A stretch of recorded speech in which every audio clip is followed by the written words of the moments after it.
Ողջույն հարգարժան հետևորդներ, այս ձևաչափով շարունակում ենք պատասխանել տարբեր սոցիալական հարթակներով մեզ ուղղված ձեր բազմաթիվ հարցերին։ Եվ այսպես, Facebook-յան օգտատեր Կարինե Սահակյանը գրում է. Հայաստանում դատարանները կողմնակալ են, արդարադատությանը չեմ հավատում։ Հարգարժան Կարինե, արդարադատությունը երկրի անկյունակարն է, եթե այն ամուր չէ, պետականությունը կարող է ամեն վայրկյան փլուզվել։ Դատական իշխանությունը առողջանում է, երբ կան պարզ կանոններ ու անշեղ հետևանքներ։ Եթե սխալ ես անում, պատասխան ես տալիս, եթե բարեխիղճ ես, պաշտպանված ես ու գնահատված։ Որևէ հեռախոսազանգ, որևէ ճնշում չպետք է ազդի դատավորի որոշման վրա։ Մարդը պետք է հասկանա,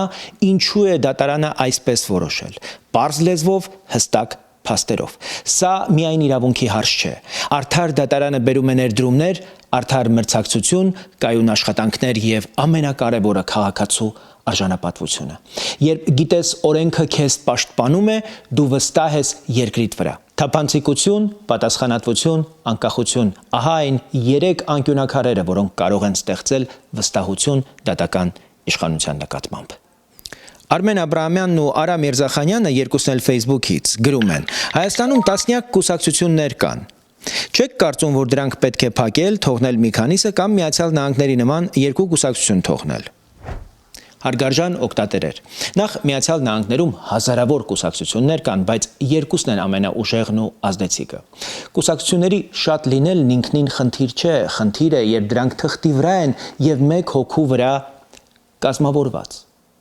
Փակել ու թողնել մի քանիսը այս մոտեցումը չափազանց վտանգավոր է ժողովրդավարական տեսանկյունից։ Ըստ իս քաղաքական ուժը պետք է ունենա իրական անդամներ եւ տարածքային ներկայություն, բաց ֆինանսներ եւ ներքին ժողովրդավարություն։ Օրենքի առջև պետք է լինի շարունակաբար հաշվետու։ Ով չի աշխատում, չի մասնակցում տեղական եւ համապետական ընտրություններին, չի ներկայացնում հաշվետվություն, օրինական կարգով պետք է գնա լուծարման։ Ով աշխատում է, ստանում է քաղաքացիների վստահությունը, բնականաբար պետք է իր ստացած վստահության եւ ռեսուրսների դիմաց շարունակի իր քաղաքական գործունեությունը։ Ով չի աշխատում, պետք է դուրս մղվի քաղաքական դաշտից։ Գայանե Թարխանյանը եւ Սուսաննա Գալստյանը հարցնում են. Հայաստանի հողերի կեսից նույնիսկ ավելին չի մշակվում, որևէ քայլ այս ուղղությամբ տեսնում եք, ինչ եք մտածում այս մասին։ Հարգարժան օգտատերեր, սա մեր ցավոտ տեղն է։ Հողը եթե անմշակ է, պետությունը չի կարող լինել ուժեղ։ Հողը պետք է սկսի աշխատել։ Դա նշանակում է պետությունը պետք է կանգնի գյուղացու կողքին, ոչ թե խոսքով, ոչ թե հայտարարություններով, այլ կանխատեսելի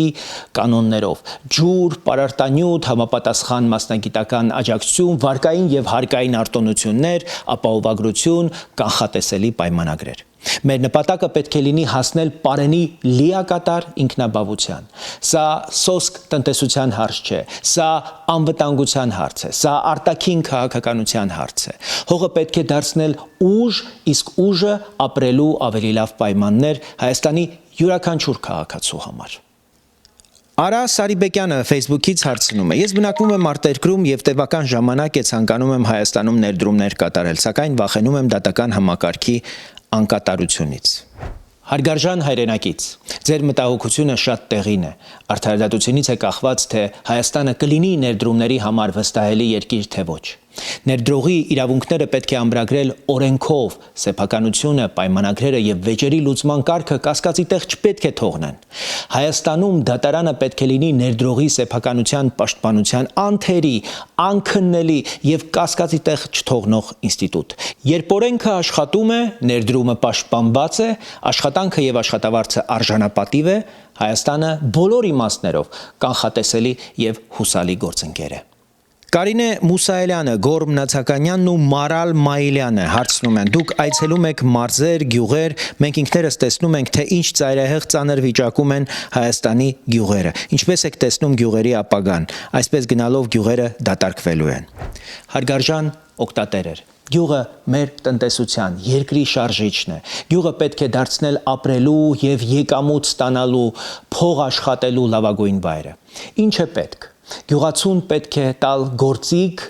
ոչ թե խոստում, հասանելի տեխնիկա, փոքր վարկային միջոցներ, ապահովագրություն, իսկ բերքի համար նախապես պայմանավորված գնմանգին, որ մարդը վստահությամբ կատարի իր աշխատանքներն ու ներդրումները։ Գյուղերում պետք է հիմնել վերամշակող ձեռնարկություններ, չորացրած մրգից մինչև պանիր ու պահածո, որ ավելացված արժեքը մնա գյուղում, մնա համայնքում։ Երիտասարդ ընտանիքների համար պետք է տուն եւ աշխատանքի